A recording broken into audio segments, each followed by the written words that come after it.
Guys on our crew are the only reason that I'm sitting here. Without those guys, nothing gets done. My goal for the future is to find a bunch more guys that are like the ones I've already got. I'm Tyler Simmons. Welcome to In the Yard, a Western States podcast. From employees with decades of experience to customers working hard in the field. Join me for conversations with some of our industry's best and brightest to hear their stories in the heavy equipment world. Episodes will drop bi-weekly, so see you in the yard. Dude, let's give us a quick introduction to who you are and a little bit about Mountain West Excavation and your company. Yeah.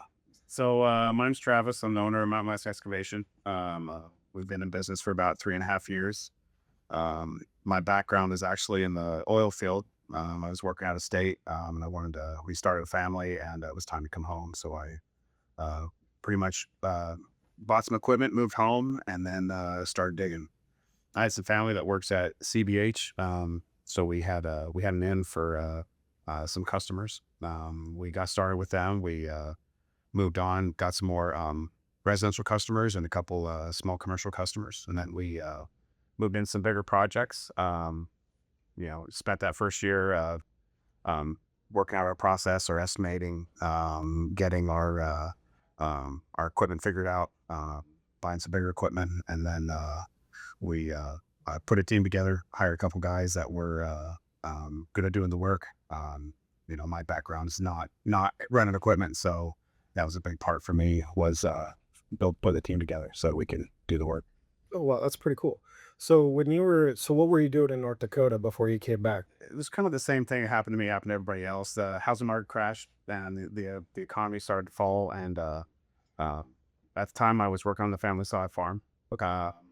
It was we were an eagle, and then I never felt like I could leave. And then a couple of my buddies were actually, one of them, one builds houses now, and the other one has an excavation company. And they said, "Hey, we're going to North Dakota. We're gonna make $30 an hour drilling drilling oil wells, and we're gonna come back and start our own farm." And I was like, "All right, cool, have fun. See when we come back." And then my dad told me that I should probably go with him because we were sawing sod, so there wasn't any income. Turns out it was a pretty good move. It was slow at the time. About every 6 years, oil field crashes, and that was 2008, end of '08. I worked there for North Dakota for 2.5 years, and then I was put into a leadership position and didn't have everything I needed to be a leader. So the short story is, ended up quitting. But the long story is, I crashed and burned pretty bad. I didn't understand leadership. I didn't understand people very well. I had a big ego, and that was kind of the beginning. Like, that's what it took to get started. Started down the path to understanding myself, I guess. And those failures is what defines success and what the future is going to look like. How you respond to them. Yeah, respond, pick yourself back up, get to work. There's so much as a leader, like if you take it seriously. And there's something much different than being a manager and just managing the business than leading people and helping elevate people and make people better every day. There's some big wins and learning experiences out of that prepared you, I'm assuming, for your new venture and what you're doing right now. Yeah. I mean, the first step is, finding a way to learn that you need to be honest with yourself, and then once you can do that, and you can understand just that same stuff you're talking about, and having grit, not getting up, being able to put up with a lot, being able to be in a poor situation, poor living conditions, or hard work, long hours, being dirty. Once you can handle that, that makes you ready to grow into the next hard thing, taking a nice step to the next level. Yeah. So let's talk a little bit about, finished up the oil field work, and then you jumped into Mountain West Excavation. And yeah, correct? Yeah, I watched, the long story of that is, I decided I was coming home, had an opportunity to work for CBH, more on a, friends and family working there. So I had an opportunity. I watched some YouTube videos, and bought a dozer and a dump truck. I already had a skid steer. I bought a mini X and a trailer, and I watched YouTube videos on how to run a dozer for about a month. I asked a buddy of mine that's a manager at CBH, I said, "What's like the biggest dollar per house line item in residential construction? Like, what do you guys pay the most for each?" And he said it was excavation. And I was like, okay, sweet. That's what I'll do. Okay. So here's And some business savviness to that right there. I mean, yeah, if you want to get into business, don't ride a trike, ride a 10-speed. Yep.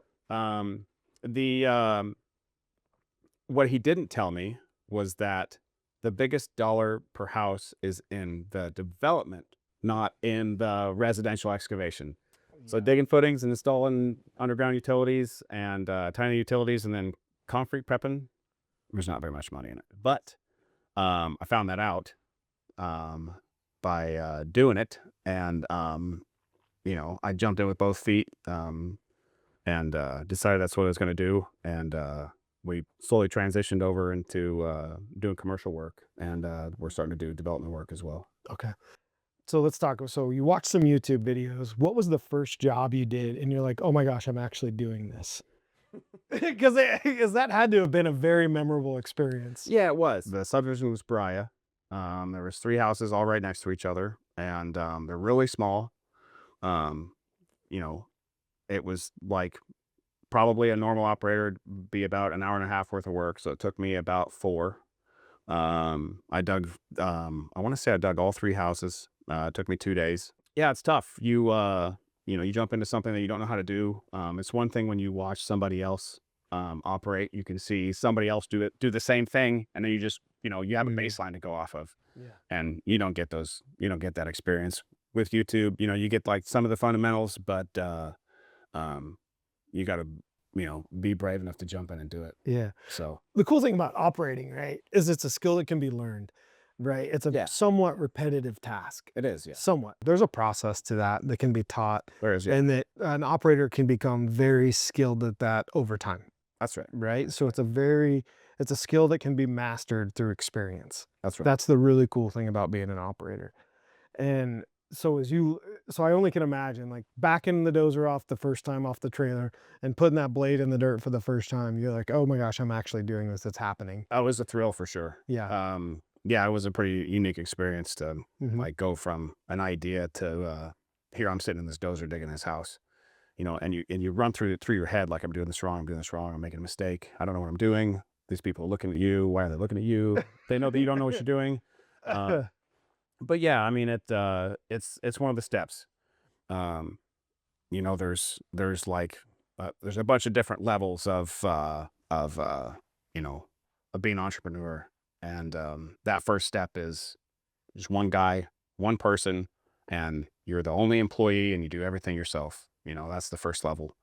The next level is I have a couple employees that work for me. The next level is I've got a leader. I've got a foreman or 2 or whatever that run a crew for me. And then the next level above that is I have 3 or 4 crews or 5 crews, and I have a superintendent that runs 4 foremen. So I hit that second level pretty quick. You need to in excavation. There's not really an option. You can, I mean, from my perspective anyway, for the kind of work I wanted to do, you can have a dump truck and a backhoe and a trailer and just run your backhoe. But I had my first employee. I want to say on the second week, I convinced one of my a friend of mine that I'd worked with in the past that had a bunch of experience in residential come work for me. There we go. He was really sharp on a dozer and pretty good with utilities. He didn't care for running skid steer, and I bought the wrong skid steer, so I bought a case with H controls. Yep. So he couldn't run it anyway, so I was kind of forced into prepping concrete. But no, it was good. I mean, it's baby steps. I mean, you got to start somewhere. Yeah. So you can't walk until you learn how to crawl. So. Yep. So that first year in business or that first, duration of time, what was one of the things that you're like, oh my gosh, I wish I would have known that before I started? There's a couple actually. Nobody tells you about the anxiety. Like I had no clue what anxiety was. I didn't know what panic attacks were. I do now very well. Nobody told me that the employee market, the labor market, was as bad as it was, as far as finding experienced help, finding guys that are good hands that want to come to work, that know how to do the work. And probably the other part of that at the time, equipment was really hard to come by. So that was 2021. The first year is I said, oh, I probably wanted to quit 7 days a week for probably like 5 months out of the year. And the rest of the time, it was probably only 3 or 4 or 5 days a week that I was like, I can't do this. I'm quitting. Wow. Wow. So what did you do to so one of the things that's cool is, and we've talked about it a couple times, is anxiety and mental health. That's a big thing that I think in our industry we tend to shy away from. Like we're Yeah. like it's too macho to talk about that. Personally, been on my own journey for mental health and understanding those things, and it's something that I think we need to talk about more because it's normal, right? Yeah. It's a normal thing. All of us as humans go through this process one way or another. So as you look at anxiety and the challenges you had, what did you do to overcome, like besides the business and the 7 days a week and wanting to quit, how did you figure out how to manage your anxiety and to work through that? My wife struggles with anxiety, so she had a little bit of advice, but I was really tempted to try some medication. I never did. But for the most part, one of the things that helped, it's actually um, my brother-in-law's wife. She said that the anxiety comes from the same place that excitement does. It's just like the inverse emotion. So you turn that from oh my God, I have to do this into I get to do this. That helps a little bit. One of the really my secret was I just struggled through it. Man, I just made it. You just Yeah. keep going. Don't give up. Yep. So So I think that's pretty cool. Just this positive self-talk, reframing it. yeah. So it's a positive thing I get to do, and I'm the one that has the opportunity to do this. Yeah. That right there is massive. Yeah. Even though it sounds like such a small thing and such a little thing, just that right there is huge. Yeah. It helps but there's no substitution for just taking the time to figure it out, struggling through it and Yep. that helped a bit, but I mean, in the long run it was the more confidence more experience you gain, the more confidence you get, and the more confidence you have, the less anxiety I was feeling. There you go. So That's cool. That grit and just pushing through. There's a lot to be said there too, and just grinding it out. And that's something they don't teach. I think in a lot of places or people that come into the industry or any industry as a whole, they just think they're going to show up and they're going to make a six figure, and things are going to be great. I'm gonna come out. It's gonna be easy. The work's just gonna fall here. All the things are gonna be here. I gotta go home early. Yeah. I get to go on vacation. Yeah. I get to drive a nice pickup. I get to do all the stuff, and you absolutely do, but you got to work for it first. Yeah. So that was probably the hardest part. Aside from the anxiety and the wanting to quit, is finding people. And there are, for example, truck drivers. Like we've got a seat open, 2 seats open right now in two of our trucks. We've got there's people all over the area looking for guys to drive their dump trucks. And there's not enough drivers for them. Yeah, at first I was like, oh, I'll just talk to some people, and I'll find some people to come work for me. And then I started realizing that like you can talk to everybody that you want until you get out and advertise, they're not going to find you. Yeah. Indeed was something that really helped with that. We posted an ad on Indeed and started getting applicants. And even then it's like 15%, maybe 20% are qualified. Depending on what it is. If you post like an administrative job, an office job, 100 people are going to apply, and there's going to be 6 or 8 that are qualified. For equipment operators, it's probably 20-30%. Laborers, it's a little bit higher than that. Yeah. Qualified applicants, but it's and that's the other thing is you can't be closed-minded about for hiring new guys. I mean, you don't have to have experience. You don't have to have excavation experience to come be a laborer. You need to have an open mind and work ethic Yeah. and a good attitude. That's what the requirement is. I'll take somebody with a good attitude years before I'll take somebody that knows how to do it, but their behavior and their attitude is poor. Yeah. So Well, the cool thing is too, is like, and you described, there is a path to a person to come into the industry working for you where they can come in and run a shovel and grow up and be a supervisor at some point. that's right. And run a crew, right? That's the growth that you want anyways in your business is I'm assuming you want to bring somebody in and develop that person to be successful to help you move the business forward. That's right. So when you look at that, how do you get the laborers and the right behaviors that you're looking for to come into your business and to be a part of your team? You start at the beginning. It takes um, company culture. You need to have core values, and then you hire based on those. We're looking for guys that are good people, guys with good attitudes. You got to weed out the um, laborers, operators, even foremen. If they have a bad attitude, they're not a part of our company. They're not going to work out. You Yeah. know, to go from being a laborer to being an equipment operator is, a couple years. To go from being an operator in training to a seasoned operator is several years, 5, 6, 7 years. And to go from being an operator to being able to lead, being able to be a foreman, read plans, direct the guys, know how to do the work, have confidence. It's a couple more years after that, Yeah. before from when they get an opportunity until they're you know capable of leading on their own. So, you know, my advice would be to the young guys that are laborers that want to be a foreman someday, put the time in. Yeah. So think about it. You just described a career path for somebody. So they can come into you, 18 years old, come in, be a laborer, just get to work, start making some good money, start putting some work ethic in and building their brand and who they are. That's right. And like 10 to 12, I think is I lost count there a little bit, but like 10 to 12 years, have a really good career and really be set up for life long term.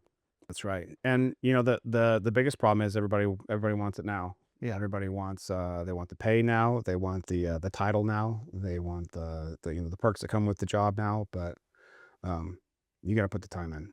So when you look at like labor sources and where you get employees at, we were talking a little bit earlier before we kicked it off today. You've got a couple sources that you look at.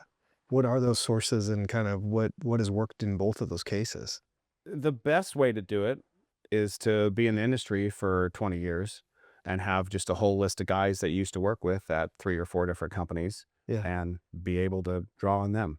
There. And I don't have that. All of my network they're all in Pennsylvania, West Virginia, and West Texas and North Dakota. So Yeah. that doesn't do me any good. Other parts of the country. Yeah, other parts of the country. So if you a part of that is hiring some guys that have a bunch of time, have really good connections, really good network in the area. That's helped a little bit. We've picked up a couple laborers, a couple operators just based on our superintendent knowing them and working with them. But my biggest, the thing I used to get started, the thing that really kicked us off was using Indeed. Okay. And we got a couple employees off Craigslist. But yeah, for the most part, it's been Indeed. We did try another online as ZipRecruiter, and mixed results. It's about the same guys, Yeah. and it's more of you can use Indeed, like the free version. ZipRecruiter, you're going to pay. It's by the day or by the week or something like that. Mhm. If they have a poor attitude, if they have poor behavior, we let them go. Mm-hmm. Like, you're not going to make it. I'm not going to try, and I'm not going to wait for the paint to dry. I'm not going to wait for you to become a good person or want this as much as I do. I'm going to give you an opportunity to work somewhere else. Oh, that's cool. So That's got to be inspiring though for people that are, high performing culture is what you're describing. yeah, You want a high performing culture, so you either survive in that culture or you don't. that's right. And I think it's really cool that you're just super clear on that from day one and say, we're going to do this or not. This is how bad I want it. If you don't want it this bad, let's just go ahead and move on now. Yeah. And we didn't start there. I mean, I made the same mistakes everybody else has made, even recently. You get some guys that got experience and you want it to work out. You want to try and keep them, find a way to make it work. But when it comes down to it, we got to make decisions based on who they are as a person, what their attitude is, and what the long term Yeah. results are going to be. So let's talk about heavy equipment. That's my world. I love Caterpillar heavy equipment, and I'm hoping you do as well. We're going to find out here. We'll find out. We'll find out here. So what kind of fleet do you have, and what kind of heavy equipment do you run? So we are not exclusively Cat, but recently we've been buying mostly Cat. We ended up at Western States and Cat equipment, not necessarily because it's Cat, but we bought a dozer. We had it shipped to the dealer, local dealer, and it sat there for 30 days. And then, really, really long story short, I ended up calling Western States, and I think I called the main number. I got the service. I asked for service, and I got John Kipper on the phone. Okay. And John is at the time is the service foreman. And I said, "Hey, John, I got a problem. I got a dozer, and it hasn't been worked on. I'm losing work. I want to rebuild rebuild the pins and bushings. It's got a couple of leaking cylinders. Can you help me out?" And he's like, "Yeah, we can get you in next week." This is on like a Wednesday or a Thursday. Gets pulled in. They start pulling the pins and the bushings out on Monday. The following week, I think it took them. I think it was like 6 days of working on it, and then they turned it back over, and I started digging houses with it. So we ended up with Western States because we needed service. We needed somebody that would answer the phone, and I just got really lucky, and I got John Kipper on the phone. And I called. So worked out pretty good. I was pretty bummed when he got promoted, but then he got replaced, and by Nick Isaacson. Yeah. And Nick is excellent. He did a great job. He took John's mantle, and he was excellent to work with. You make a phone call and it gets handled. So Yeah. Nick and John, you guys know. Yeah. You guys know. Western States knows who Nick and John are because they're great guys. They do a great job. Yeah, total studs. So what's interesting in the correlation I was just thinking of too is that like one of the things is a piece of heavy equipment for you is a tool and a resource to do your right. job. That's right. Right? To produce money, to produce the economic outcomes you're looking for your business. That's right. Right? And so when that machine was down and you couldn't use it, it had a net negative impact on your ability to generate revenue. You had all the expense in the world. That's right. You'd already bought it. It's already sitting there. And I got Yep. this really nice fancy tool that I can't produce with That's right. to generate money.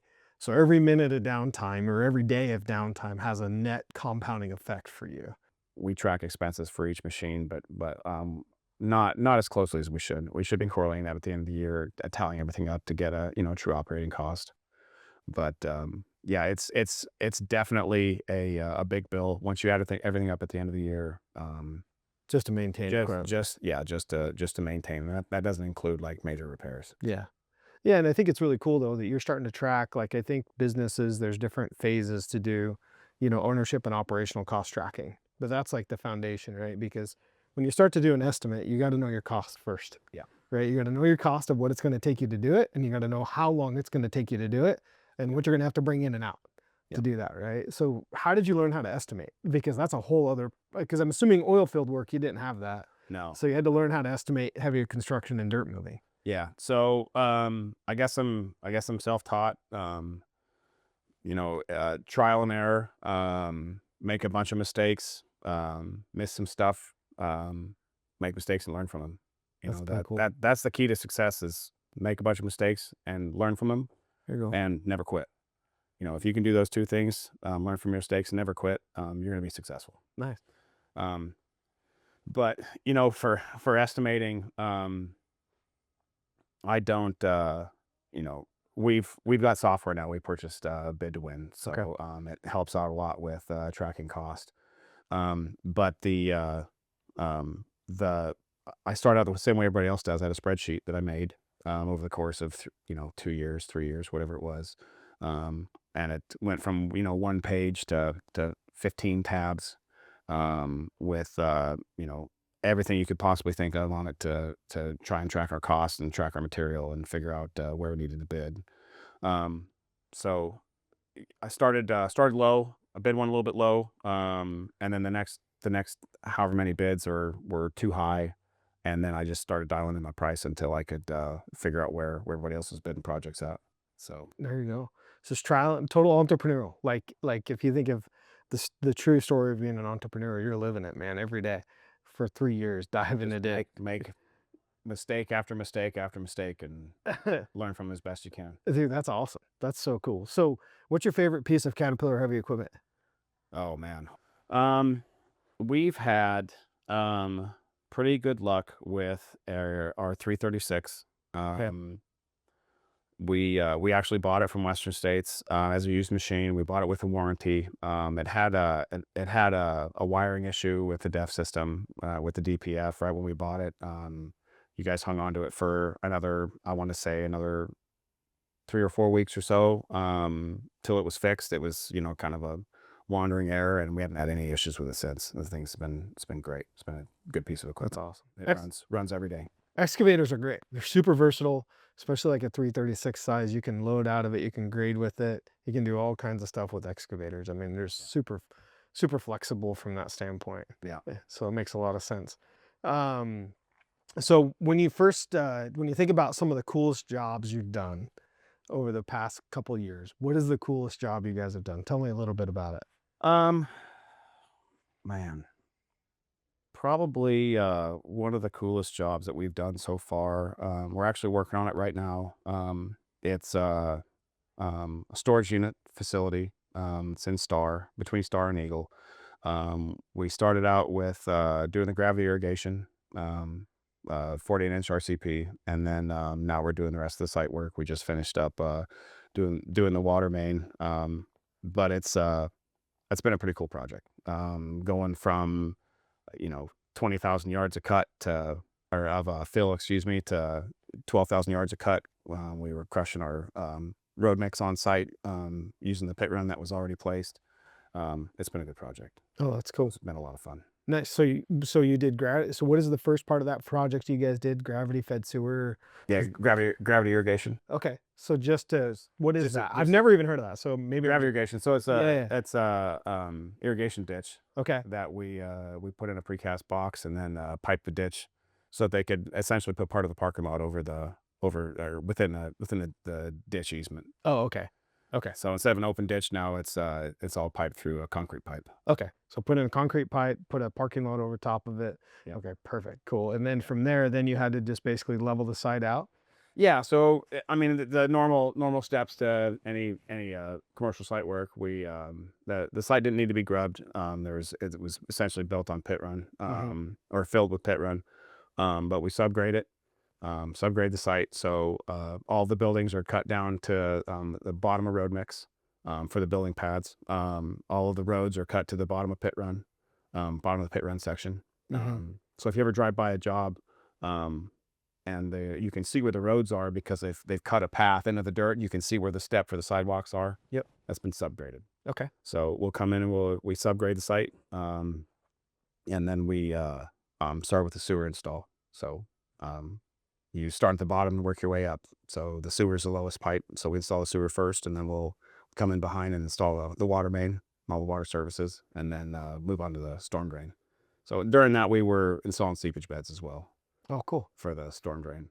So it's basically, so that's pretty cool. So now pretty soon here, you're going to be able to drive by and be like, I built that. Yeah. How cool is it to drive around town and see different projects you've done and things you've completed? My wife and I were driving around last weekend, and she was kind of saying the same thing. It's kind of cool to drive around and look at these projects. And for commercial, we did a coffee kiosk. Okay. And which was as small as it sounds. It was in an island in an existing parking lot. And then we did a dental office. Okay. And the next project was there was 3 commercial buildings that we did next to each other in Napa, and then really simple, straightforward. And then after that, it was a hotel. Off into the deep end. Off into the deep end, yeah. It just went for it. Yeah. Wow. Yeah, jumped in with both feet. And then so as you did that project, right, and you started diving into that, walk me through what that hotel project was and what you guys did to get it done. I mean, it's just like any other project. You grab it, subgrade it, start doing the underground utilities. But how do you eat an elephant? Okay. One bite at a time. There you go. You start at the beginning, and I actually hired a guy that had a foreman background. He was operating equipment for me, and without having a couple experienced guys to really help me learn, but also get the work done. That job would have been a lot harder. So it's finding those first couple guys. I think back to the however many employees we cycled through just on that project. I mean, that was It was tough. It was tough finding guys that had come out and had experience and come out and do work. That was probably one of the biggest things that changed. Started changing our trajectory was finding a couple guys that had experience. Oh, that's cool. That's cool. So you mentioned Trimble GPS earlier. So how long have you been playing in the GPS game, and what's that world like? Burning you up just waiting to talk about Trimble. Yeah, I love it. We bought our first set. It was probably when we were right at a year into business. We bought a base and a rover. And I think we rented the machine control. And then we bought it shortly thereafter. The difference between not having GPS and having it was a couple weeks of work. You go from having to be able to grade a parking lot with hubs to being able to shoot it in. We bought a box grader for our skid steer and graded that parking lot with autos on the box grader. We subgraded it with our dozer. That when we bought it, it came with masts for Trimble, and I actually welded up some. We used a laser when we were grading houses. So it's just a simple, indicator for grade. So I had some other 2-inch tubing welded to these masts, so I cut all that stuff off so I could get our Trimble receivers mounted on the mast, and everything plugged right in and it worked. Oh, it's perfect. I want to say the tech was on site for 3 hours getting it set up, but it already had Trimble wiring. It was wired to go when we bought it. Oh, nice. So it was kind of luck of the draw, I guess. But no, it's been great. It saves a bunch of time. It's a very effective tool. The naysayers will say, well, you can't run it on manual because you've only run autos. But also find me a whole bunch of guys that can grade our manual. I will hire them, and I'll take the GPS equipment off of our equipment, and they can grade it on manual. Yeah. But I don't know who those guys are. I've been looking for them for a couple of years now. I still can't find them. And maybe it's us, maybe it's me, maybe it's the way that we're looking. But there's just not a bunch of guys running around out there that are have 20 years of experience and can jump in a skid steer and grade a parking lot, a small parking lot, faster than a guy that's got less experience and has a greater skid steer grader blade and autos on it, and is proficient in how to use it and understands what they need to do. Yeah. I think there's a couple things of it, like, so the naysayers saying you can't do it on manual, right? That's just a piece of the puzzle. Yeah. Because there's more to the story than just being able to run the machine. Like, if you look at the accuracy you can have as well, not saying the guy that's doing it manual is not accurate, by no means. But when you can dial in, sub-tenth accuracy over a whole pad and not have to make sure that it was done the right way and recheck it and just have the confidence to move forward, there's a lot to be said about that. Yep. And just to say, okay, yep, I did this and I know it's right. And then saying, okay, I can move to the next phase, and it speeds the whole project up. So it's just like any other tool, right? Yep. And it's just like any other tool and the resource that you have available to you. You just want to be the best that you possibly can be, as fast as you can do it, to move on to the next project. So it's all about throughput. That's right. And that it helps enable that. Right. So yeah, cutting durations is the key to increasing your profit margin, making more money. Yep. The less time we spend doing whatever the task is, the more money we're going to make. Mm-hmm. Or said differently, there's a time where once you exceed this duration, this however many days for whatever the task is, you're going to start losing money. Yeah. So that's just the further you away from that you can stay, the more successful you're going to be, the more profitable your business is, and the more opportunity that you have. So have you been able with the GPS stuff? What is I think you said like 2 weeks, or what is the average job time you've saved using it? I don't have that. We start with GPS pretty early. I will tell you this, when it comes to like, hey, do we have 48 inches of cover on this water main? Yeah, we do, because we check grade with the GPS. Hey, where is this manhole at? Where's this manhole lid? So we can put a collar in it. It's right there, and I know that it is because I marked it on the GPS. the concrete guys are saying that we graded this wrong. Well, let's go check it. I'll check it with a laser and I'll check it with the GPS. You know what I mean? It's a very handy tool. It undoubtedly saves us time. I think you'd be pretty hard pressed to. Here's a great example. You'd be hard pressed to calculate the time, but here's a really good example of how we used GPS recently. We got a landscaping customer, that we're doing some grading for at Meta. And we've got the model from the contractor that's doing the rest of the site work. And we put it into our dozer, and we run off their base station, and we can grade the site without having to set up our base. We didn't have to build a model, which isn't a big deal. But if we had to grade, how many yards was that? 60,000 yards of topsoil Oh my goodness. by hand, 6 inches thick. Our duration would quadruple. Yeah, because you got to walk the whole site, or you got to Yeah, check it somewhere. Right? yeah. You gotta check grade across 5 acres. Yeah. So there's no doubt that GPS has a place. I would have those operators that could run everything on manual working for us, and man, if you just send them to me, If I hear about them, I'll send them your way. send them my way. Yeah, because I think that's the same thing I've heard from lots of people right now. So I think it does help close the skill gap, and I don't think that skill gap's getting any smaller. No, and you will never be able to replace somebody that can run a machine on manual with just strictly GPS. Um, but it sure gets us closer to being able to execute the work and be efficient, Yep. while those guys build experience. Yep. In the machine. Yep. They still have to know how to manage material. You know what I mean? They still have to be able to move the machine efficiently. They still have to be able to set up a job, come up with a plan the work. But as far as like accurately getting grade, it's a really handy tool. Yeah. So That's pretty cool. That's pretty cool that you've been able to leverage all that stuff and stack it all together. So you've been in business 3 years.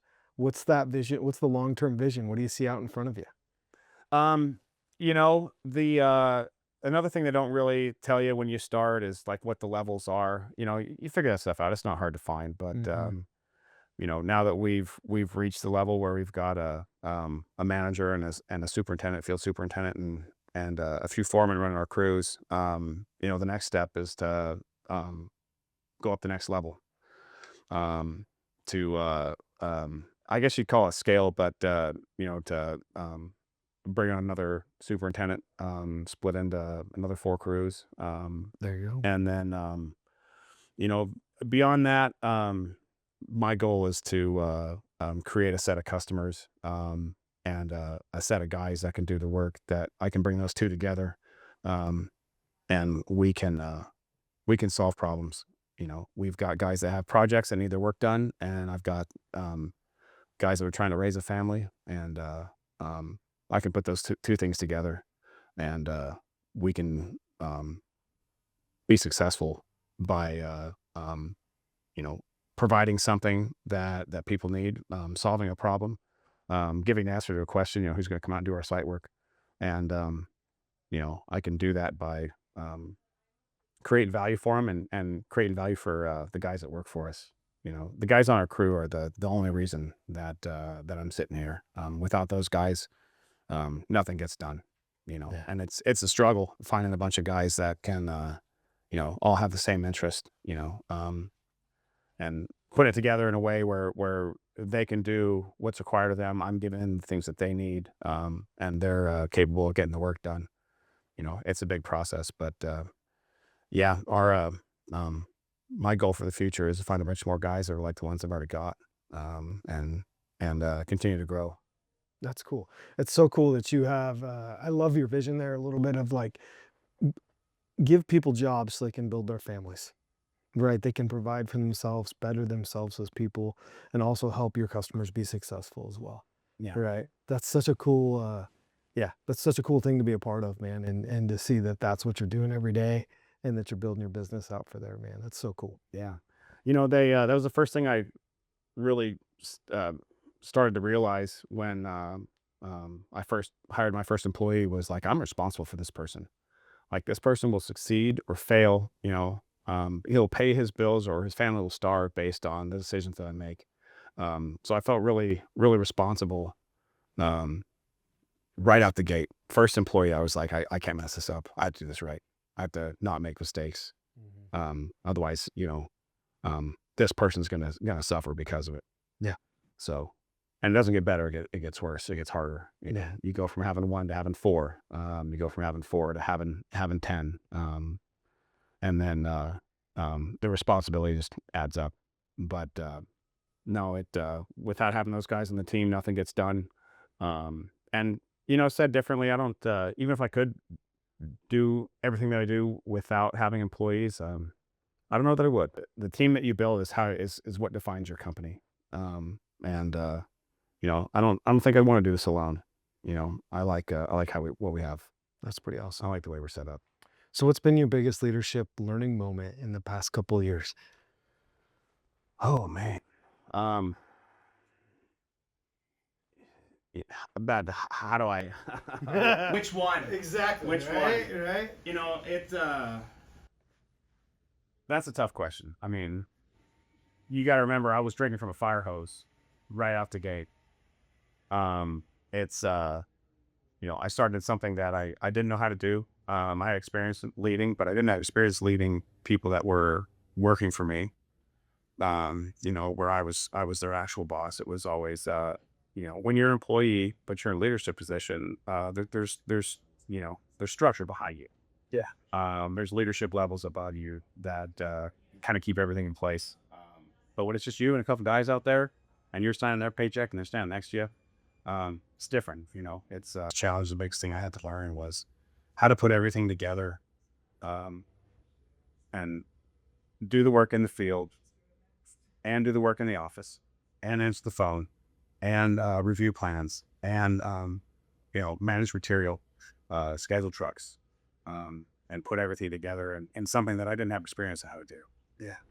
So when I say drinking from a fire hose, I mean full blast in your face, figure this stuff out. Here's a whole bunch of problems.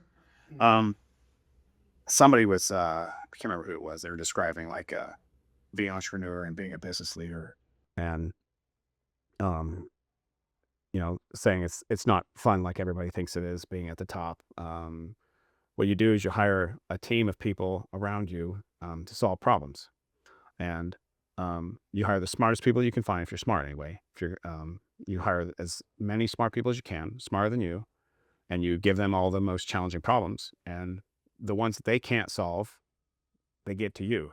So you have this business and you get to solve, as the owner, you get to solve the most challenging, most difficult problems that nobody else can figure out how to solve.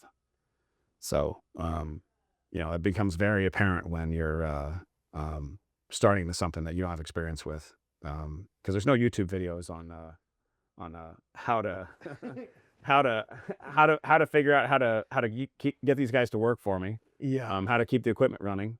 Yeah. And try and figure out where the trucks are and do estimates for the next project. Oh, that's so cool. So, yeah. That's so cool though, man. Yeah. It's so cool that you've built that and where you guys are at now and the success you guys have seen and then your vision for what it is. It's awesome to hear. And I think your employees are very fortunate. Your team is very fortunate to have you as their leader and very fortunate to have somebody with your foresight and your care and intention for them and responsibility you feel. I had one of my employees who I leaned on pretty early. Leaned on pretty hard for digging houses and it's for starting to lead, being my guy with experience. Like, I don't know what this stuff looks like. Like, he taught me how to install sewer services. Like on the first time that my company installed a sewer service was the first time I'd ever seen it done. I was leaning on this guy pretty hard, and he told me he wasn't coming into work today because he didn't want to drive my truck anymore. Didn't want to drive the dump truck. And you're like, oh my goodness, what do I do? And I'm like, what am I gonna do? I'm just gonna dig these houses. Like I can dig them, but I'm half as fast. And they're not. I gotta come back and fix my mistakes. And like, what am I gonna do? How am I gonna solve this? Yeah, it was a tough day. Looking back, if I I don't know. I don't know that I would choose to do this again, but I'll tell you what, we're here now, and I put the work in to get to this point. I'm not getting up for nothing. And yeah, that's awesome. Yeah. So No, that's so cool.